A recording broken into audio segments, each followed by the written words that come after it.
పేదవాడి పక్షాన నిలబడతా, ప్రజా గొంతుకై నినదిస్తా.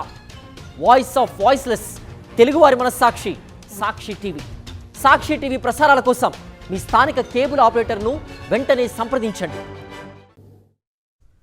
అభివృద్ధి, వనరుల పంపిణీ, భద్రతా సహా అన్నింటా ద్వంద్వ ప్రమాణాలకు గ్లోబల్ సౌత్ బాధితురాలని ప్రధానమంత్రి నరేంద్ర మోదీ పేర్కొన్నారు.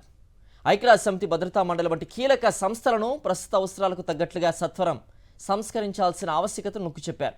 బ్రెజిల్లోని రియో డి జెనీరో నగరం వేదికగా ఆదివారం ప్రారంభమైన బ్రిక్స్ శిఖరాగ్ర సదస్సులో మోదీ ప్రసంగించారు.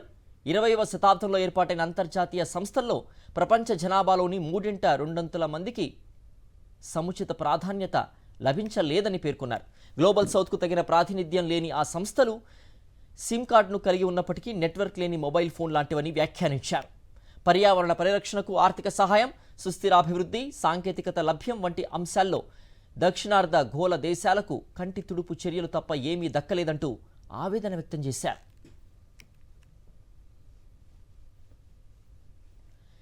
నేటి అంతర్జాతీయ ఆర్థిక వ్యవస్థలో ప్రధాన వాటాదారులుగా ఉన్న పలు దేశాలకు నిర్ణయాలు తీసుకునే అధికారం మాత్రం లేకపోవడాన్ని ప్రధాని మోదీ ప్రశ్నించారు.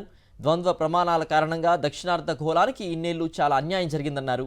నేటి ప్రపంచానికి కొత్త బహుళ ధృవ సమ్మిళిత వ్యవస్థలు అవసరమని, అంతర్జాతీయ సంస్థల్లో సమగ్ర సంస్కరణలతోనే ఆ దిశగా మార్పు మొదలవ్వాలన్నారు మోదీ.